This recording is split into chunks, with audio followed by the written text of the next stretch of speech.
Bonjour, welcome to Travelling Fabulously. I'm in Cognac and, in particular, I'm at Cognac Bertrand, which is a fabulous boutique cognac maker here in Cognac. Cognac, one of the best places I've been to in France, so I can't wait to show you around. But also, I can't wait for you to learn more about Cognac Bertrand. It's a fabulous boutique cognac maker that you should all come and visit and taste and buy, of course, some of their delicious cognacs. Bienvenue. My name is Seph. I am the cellar master here at Cognac Bertrand, and we're here in our vines. This one hasn't been harvested yet, but it will be soon. Seph, when usually is harvest time here in Cognac?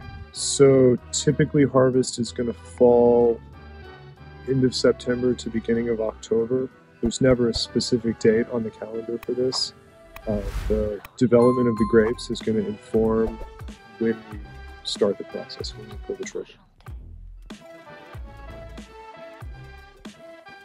And so how do you actually know when the time is right? When the grapes ripen, they develop sugar. Sugar's deposited in the juice.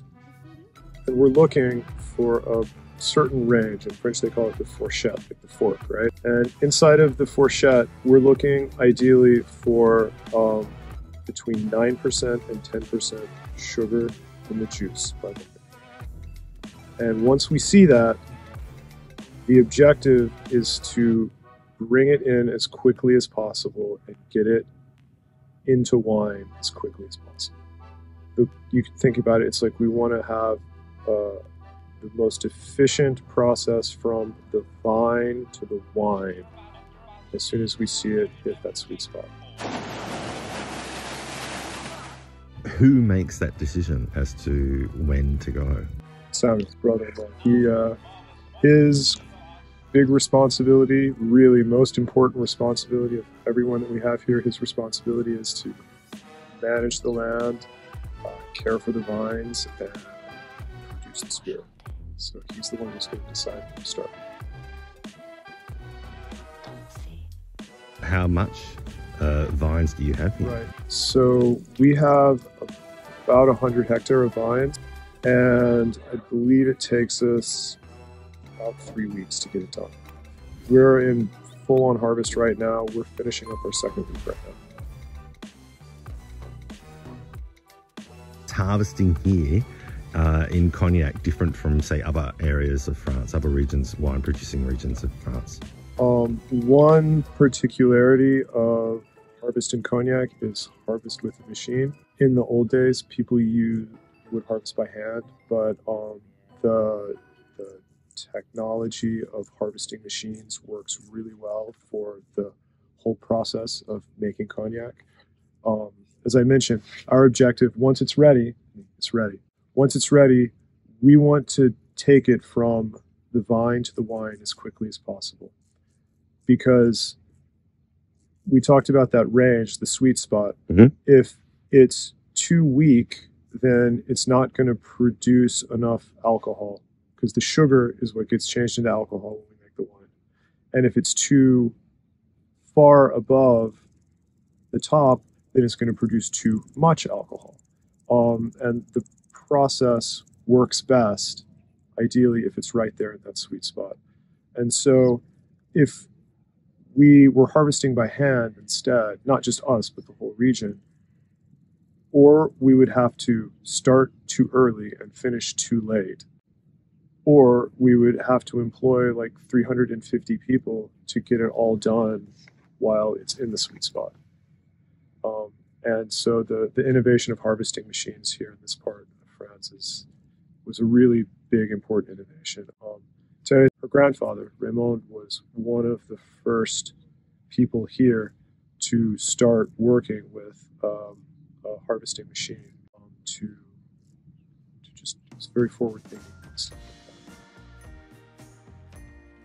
What we're looking for, I expect what any wine producer is looking for, is a certain balance of sugar and acidity in the grape. In my understanding, in general terms, is that you have a certain amount of acidity and you have a certain amount of sugar that you want to be in balance in the grape.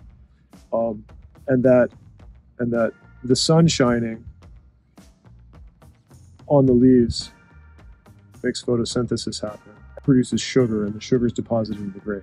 So the longer that it's sitting there with the sun shining on the leaves, the more sugar is produced and deposited in the grape. And as the sugar becomes higher than the acidity, we're losing that sweet spot. I mean, it's not just the sugar, it's the balance with the acidity. The soil here in this region has a very high concentration of chalk and limestone. And this promotes a very special type of acidity in the grapes.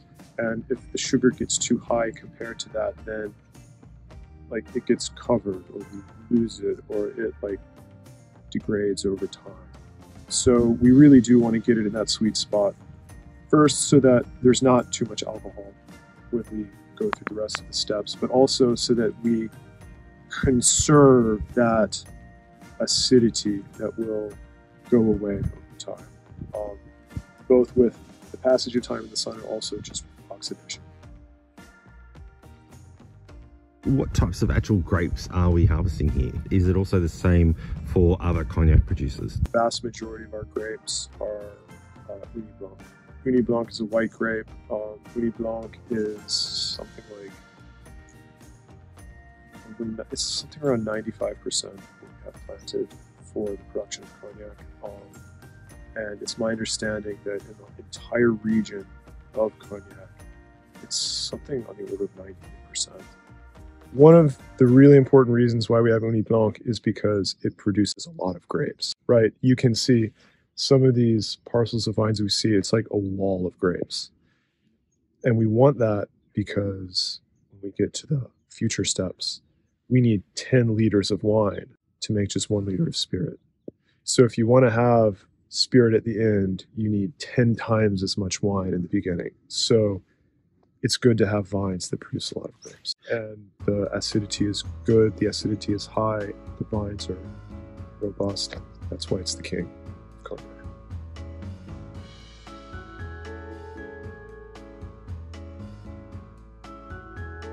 Your brother-in-law described what is the perfect bunch of grapes. Can you tell everybody what is the perfect bunch of grapes and what's its name?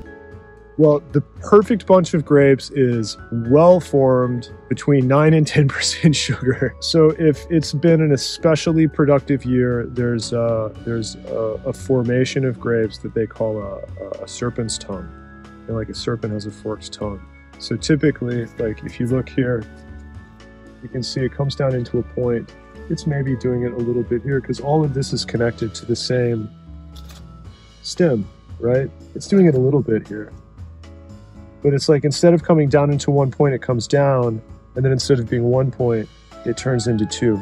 And if you see a lot of those on the vines, then at least in terms of volume, like you can see that your vines are very productive.